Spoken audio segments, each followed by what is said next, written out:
하나님의 말씀은 시편 62편 8절입니다. 백성들아 시시로 저를 의지하고 그 앞에 마음을 토하라. 하나님은 우리의 피난처시로다. 이 시간에는 토하는 기도라는 제목으로 말씀을 묵상하겠습니다. 그리스도인 중에는 기도를 어떻게 해야 할지 모르겠다고 하면서 기도를 어렵게 생각하는 사람이 있습니다. 그러나 기도는 어려운 것이 아닙니다. 기도는 하나님과 나누는 대화입니다. 그러면 하나님께 무슨 이야기를 해야 하느냐고 반문하는 사람도 있습니다. 그러나 간단합니다. 마음에 있는 이야기를 하면 되는 것입니다. 마음에 있는 것을 꺼내어 하나님 앞에 고백하는 것이 기도입니다. 우리가 이렇게 할 때 우리의 영혼이 살아나고 회복되고 새 힘을 얻고 위로를 받게 됩니다. 그러나 어떤 사람은 나름대로 기도를 한다고 하면서 마음에 있는 것을 다 말하지 않습니다. 어느 여 집사님은 가끔씩 남편을 죽이고 싶었습니다. 집사인데도 불구하고 저 인간을 잘 때 죽일까, 뭘 먹여 죽일까 생각할 만큼 남편을 죽이고 싶었던 것입니다. 이혼하자니 이혼은 죄고 죽이자니 그러지도 못하겠고 그러면서 속상해했습니다. 그렇다면 이러한 상황에서 어떻게 기도해야 할까요? 하나님, 남편을 죽이고 싶습니다. 라고 하나님 앞에 솔직하게 자신의 마음을 토로하면 됩니다. 중요한 것은 남편이 없을 때 이러한 기도를 해야 한다는 겁니다. 그런데 이렇게 기도하라고 하면 대다수의 사람이, 예수 믿는 사람이 어떻게 그런 기도를 하느냐, 어떻게 죽이고 싶다는 말을 하느냐고 당황해합니다. 그러나 하나님은 고상하고 유창한 기도, 반질반질하게 기름을 칠한 종교적 언어로 포장된 기도를 듣고 감동하시는 분이 아닙니다. 하나님께서는 진심을 담은 기도를 들으십니다. 우리는 성경을 통해 하나님은 마음이 담긴 기도를 듣고 기뻐하신다는 것을 알 수 있습니다. 다윗은 하나님 앞에서 마음에 있는 기도를 그대로 드렸습니다. 본문을 보면 백성들아 시시로 저를 의지하고 그 앞에 마음을 토하라고 했습니다. 하나님께서 듣고자 하는 기도는 마음에 있는 말을 토해내는 기도입니다. 누군가 믿고 꼴 보기 싫고 죽이고 싶을 때에 솔직하게 마음을 토하는 기도를 해야 합니다. 하나님, 누구누구가 밉습니다. 누구누구가 꼴 보기 싫습니다. 진짜 아무개라는 인간을 죽이고 싶습니다. 라고 기도하면 됩니다. 이런 기도를 할 수 있다, 없다를 생각하기 전에 하나님은 마음을 토하라고 말씀하셨습니다. 시편 142편 2절에 내가 내 원통함을 그 앞에 토하며 내 우환을 그 앞에 진술하는도다. 기도는 토하는 것입니다. 우환을 진술하고 원통함을 토하는 것입니다. 이러한 말을 하면 어떤 사람은 그런 기도를 해서는 안 된다, 하나님께 조심스럽게 기도해야 한다고 말합니다. 그러나 성경에는 분명히 마음을 토하라고 했습니다. 내 생각이 어찌하든 다른 사람의 말이 어찌하든 우리는 하나님의 말씀을 믿어야 합니다. 시편 109편을 보면 하나님, 그의 마누라가 과부가 되게 해주고 그 아이들은 고아가 되게 해주시고 빌어먹게 해주옵소서, 그 집안의 씨를 말려주옵소서 라는 다윗의 기도가 있습니다. 다윗은 마음에 품은 것을 그대로 쏟아냈던 것입니다. 다윗은 힘들고 고된 고통을 많이 겪은 사람이었습니다. 다윗을 시기한 사울 왕은 다윗을 죽이려고 했지만 다윗은 이러한 사울 왕을 죽일 기회가 2번이나 있었지만 죽이지 않았습니다. 마음의 분노와 원통함이 쌓이면 욱하면서 후회스러운 일들을 저지르는 것이 사람입니다. 그런데 다윗은 어떻게 절제할 수 있었느냐는 것입니다. 그것은 마음에 있던 원통함을 하나님 앞에 토해냈기에 가능한 일이었습니다. 이미 퍼부었고 쏟아냈기 때문에 원통함을 품지 않을 수 있었던 것입니다. 그래서 충동적으로 행동하지 않은 것입니다. 그러므로 우리는 마음에 있는 상한 감정을 다 토해내야 합니다. 안 좋은 감정이나 생각은 품고 있으면 마음에 독이 됩니다. 시편 109편 1절로 13절을 보면 하나님, 내가 주님을 찬양합니다. 잠잠히 계시지 마십시오. 악한 자와 속이는 자가 일제히 나를 보고 입을 열고 혀를 놀려서 거짓말로 나를 비난합니다. 미움으로 가득 찬 말을 나에게 퍼붓고 이유도 없이 나를 맹렬하게 공격합니다. 나는 그들을 사랑하여 그들을 위하여 기도를 올리건만 그들은 나를 고발합니다. 그들은 선을 오히려 악으로 갚고 사랑을 미움으로 갚습니다. 그러므로 악인을 시켜 그와 맞서게 하십시오. 고소인이 그의 오른쪽에 서서 그를 고발하게 하십시오. 그가 재판을 받을 때에 유죄 판결을 받게 하십시오. 그가 하는 기도는 죄가 되게 하십시오. 그가 살 날을 짧게 하시고 그가 하던 일도 다른 사람이 하게 하십시오. 그 자식들은 아버지 없는 자식이 되게 하고 그 아내는 과부가 되게 하십시오. 그 자식들은 떠돌아다니면서 구걸하는 신세가 되고 폐허가 된 집에서마저 쫓겨나서 밥을 빌어먹게 하십시오. 빚쟁이가 그 재산을 모두 가져가고 낯선 사람들이 들이닥쳐서 재산을 모두 약탈하게 하십시오.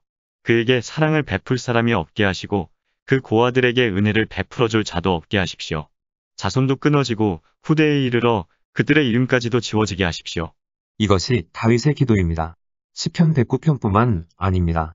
시편에 나오는 여러 다윗의 시를 보면 다윗의 기도가 너무나 적나라하게 자신의 솔직한 마음을 토하는 기도라는 것을 알 수 있습니다. 하나님께서는 이렇게 마음을 토하는 다윗을 향하여 이런 기도로 나를 모독하느냐고 야단치거나 꾸짖지 않으셨습니다. 하나님 앞에 솔직하게 마음을 토하고 하나님을 피난처로 삼은 다윗을 향해 하나님은 내 마음에 합한 사람이라고 칭찬하셨습니다. 다윗은 하나님 앞에 포장하고 나오지 않았습니다. 마음을 솔직히 토로하는 사람이었던 것입니다. 하나님은 이런 기도를 기뻐하십니다. 그렇다면 내가 하는 기도는 어떠한지 생각해 봐야 합니다. 근사한 종교적 단어로 잘 포장되어 있는 것은 아닌지, 짜증나고 답답하고 원통한 마음을 하나님 앞에 고백하지 못하고 그저 감사합니다, 기쁩니다 라는 억지 기도를 하고 있는 것은 아닌지 살펴봐야 합니다. 어떤 사람은 하나님 앞에 푸념을 늘어놓는 것은 기도가 아니라고 말합니다. 하지만 힘들 때 하나님 앞에 푸념을 늘어놓아야 그 마음을 다시 품지 않게 됩니다.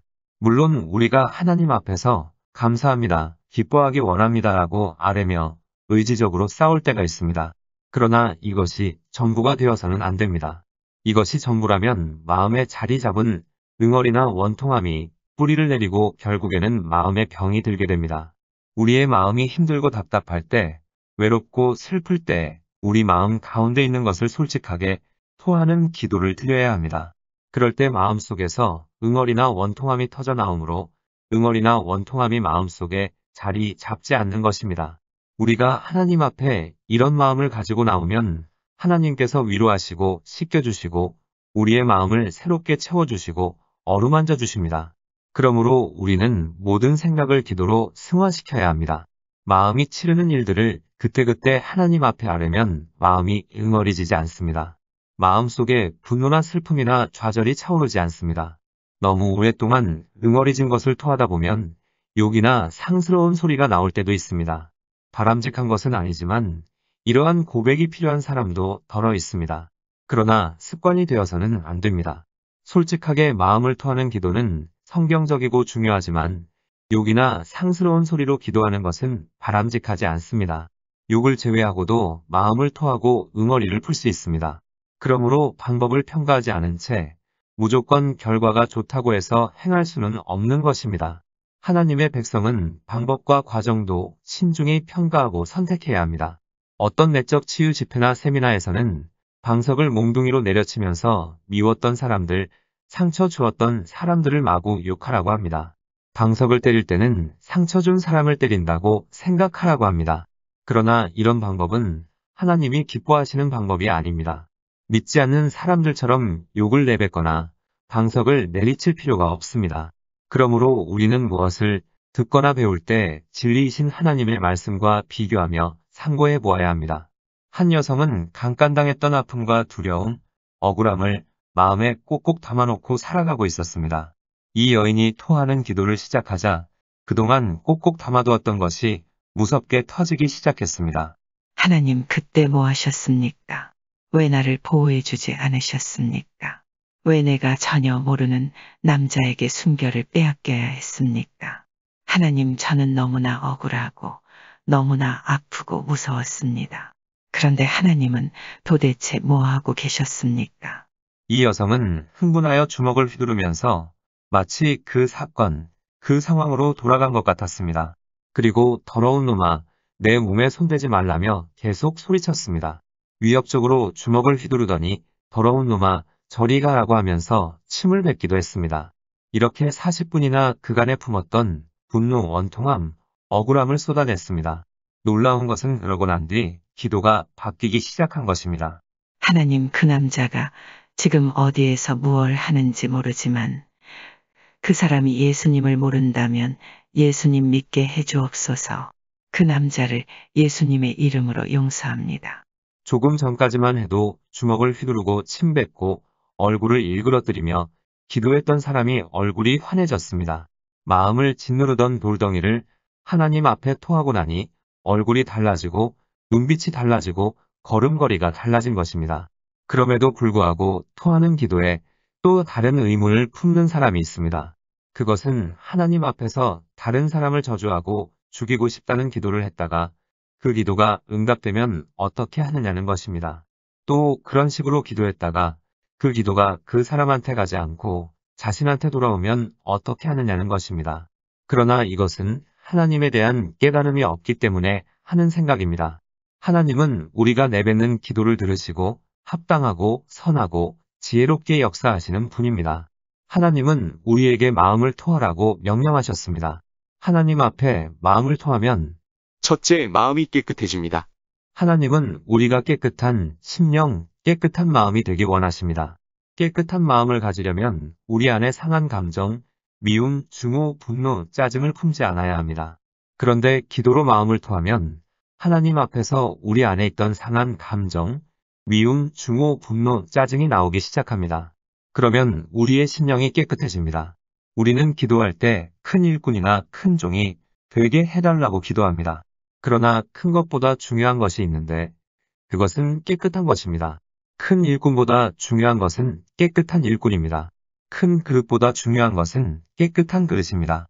왜냐하면 아무리 큰 그릇이라도 깨끗하지 않으면 거기에 음식을 담을 수 없기 때문입니다.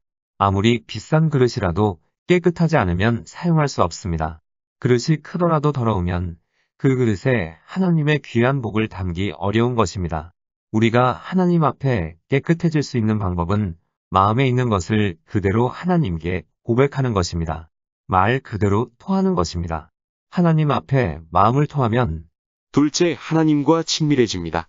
하나님 앞에 마음을 토하면 마음이 깨끗해질 뿐만 아니라 하나님을 친밀하게 경험할 수 있습니다. 하나님 앞에 마음을 토할 때 하나님을 가깝게 경험한다는 말입니다. 하나님은 이미 우리 안에 계시는 분입니다. 그런데 사람들은 하나님을 멀리 계신 분으로 느끼고 있습니다. 그러면 하나님과 친밀함을 느낄 수 있는 방법은 무엇일까요? 마음에 있는 것을 그대로 토할 때 하나님께 못할 말 없이 다 할 수 있을 때 친밀함을 느끼게 됩니다. 하나님 앞에 마음을 토하면 셋째, 형식적인 신앙에서 벗어납니다. 우리는 하나님 앞에 나아갈 때 예수님의 보혈을 의지하고 어느 때나 나아갈 수 있습니다.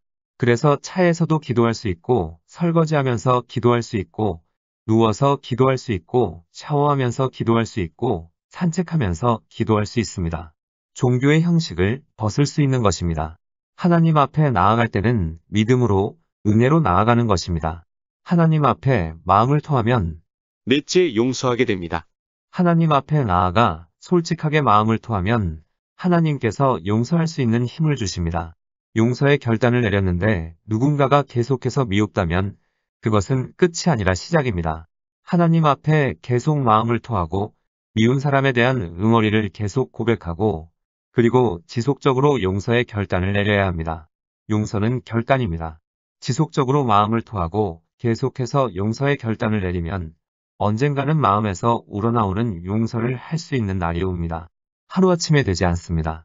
용서는 과정이기 때문입니다. 하나님 앞에 마음껏 토하면 응어리가 튀어나오기 때문에 상대를 용서할 수 있게 됩니다. 반드시 마음 깊이 용서하는 날이 오게 됩니다. 용서하면 용서하는 사람이 자유로워집니다. 그때 변화되는 역사가 일어납니다. 내가 변하면 남편이 변하고 아내가 변하고 자녀가 변하고 주변 사람들이 변하는 것입니다. 하나님 앞에 마음을 토하면 다섯째, 기도가 바뀝니다. 원망, 불평, 분노 등 마음에 있는 것을 다 털어놓으면 나중에는 용서와 축복의 기도로 변합니다. 그 이유는 관점이 달라지기 때문입니다. 다음은 간증입니다. 오래전의 일이지만 곤혹스러운 경우를 당한 적이 있다. 나보다 연배가 높으신 어떤 부부를 알고 있었는데 그분 부인이 나를 못마땅히 여긴다는 것을 알고 있었다. 그런데 내가 이 부부의 차에 동승하게 되었다. 부부가 앞좌석에 나란히 앉고 나는 뒷좌석에 타고 있었다. 그런데 남편이 주유소에 들러 잠시 차에서 내리는 사이 부인이 갑자기 나를 돌아보며 쏘아붙이는데 그 첫 마디가 젊은 여자가 교만해하는 것이었다. 그때 얼마나 당황했는지 모른다. 그래서 무슨 말씀이세요? 라고 물었더니 이런저런 말로 야단을 치는가 하면 나중에는 반말로 젊은 게 설교하는 게 너무 교만해하는 것이었다. 결국 요점은 내가 설교하는 것이 교만하다는 말이었다. 너무나 황당했고 날벼락을 맞은 것 같았다. 마침 남편 되시는 분이 차로 돌아왔다. 그러자 그 부인은 아무 일도 없었다는 듯 돌아 앉아버렸다. 차에 올라 시동을 걸면서 차 안에 냉랭한 기운을 느꼈는지 무슨 일이 있었느냐고 묻는데 부인은 치치미를 떼고 아무 말도 하지 않았다. 나 역시 아무 말도 할 수 없었다. 그러나 일을 마치고 숙소로 돌아와서도 억울한 마음을 풀 길이 없었다. 나는 아이 휴지를 가져다 놓고 하나님께 울며 마음을 토했다. 하나님, 그분이 도대체 왜 이러는 겁니까? 왜 잘 보며 눈을 흘깁니까? 왜 제게 막말을 해댑니까? 하나님, 제가 뭐가 그렇게 교만합니까? 하나님, 어떻게 이럴 수가 있습니까? 얼마나 분했는지 하나님 앞에 마구 마음을 쏟아냈다.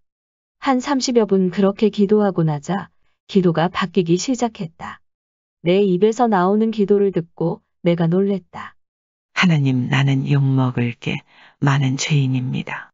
그런데 그 부인은 그런 나에 대해서 모르고 기껏해야 내가 설교하는 스타일이 교만하다 했으니 그것밖에 모르니 감사합니다. 그러면서 감사가 터져나오고 가슴 벅찬 기쁨이 마음에 샘솟았다. 하나님 앞에 마음껏 마음을 토하니 원망과 불평이 감사와 기쁨으로 바뀐 것이다. 이처럼 하나님께 토하고 나면 관점이 바뀌게 됩니다. 누군가가 자신을 욕하면 그것밖에 모르니 참 다행이다 하고 속으로 생각하게 되는 것입니다. 우리는 욕먹을 게 많은 사람이고 모두 다 하나님 앞에 죄인입니다. 그런데 많은 사람들이 우리의 단점을 다 알지 못합니다. 반면 하나님은 전부아십니다. 그런데도 우리를 사랑하십니다. 하나님 앞에 마음을 토하면 우리의 기도와 마음이 바뀌게 됩니다. 상황보다 중요한 것은 그 상황을 바라보는 마음입니다. 상황보다 중요한 것은 마음의 시각과 관점입니다. 하나님 앞에 마음을 토하면 여섯째, 하나님의 음성을 듣습니다. 하나님은 벙어리 하나님이 아닙니다. 하나님은 말씀하시는 하나님입니다. 그래서 하나님 앞에 마음을 토하면 마음이 깨끗해지면서 영적인 주파수가 하나님 앞에 더욱 명확히 맞춰집니다. 어떤 사람은 하나님의 음성을 듣겠다고 기도하는데 하나님의 음성을 듣지 못합니다. 왜냐하면 그 사람의 마음에 잡다한 내용이 담겨져 있기 때문입니다. 속에서 별별 생각이 왔다 갔다 하는 것입니다. 하나님 앞에 그것들을 토해내지 않았기 때문에 아직까지 주파수가 맞지 않는 겁니다. 하나님 앞에 다 토하고 마음이 깨끗해지면 은밀하고 세밀히 말씀하시는 하나님의 음성을 들을 수 있습니다. 우리가 마음을 토하여 아뢰면 위로하고 말씀해 주시는 것입니다. 기도하시겠습니다. 하나님, 모든 생각을 기도로 승화시키며 우리 안에 있는 상한 감정, 미움, 증오, 분노, 짜증을 하나님께 다 토함으로 마음이 깨끗해지고 하나님과 친밀해지고 형식적인 신앙에서 벗어나고 용서하며 원망과 불평의 기도가 축복의 기도로 바뀌고 하나님의 음성을 듣게 하옵소서. 예수님의 이름으로 기도드립니다. 아멘. 하나님께서는 내 형편이 어떠하든 내 신분이 무엇이든 무슨 죄를 지었든 변함없이 나를 사랑하십니다.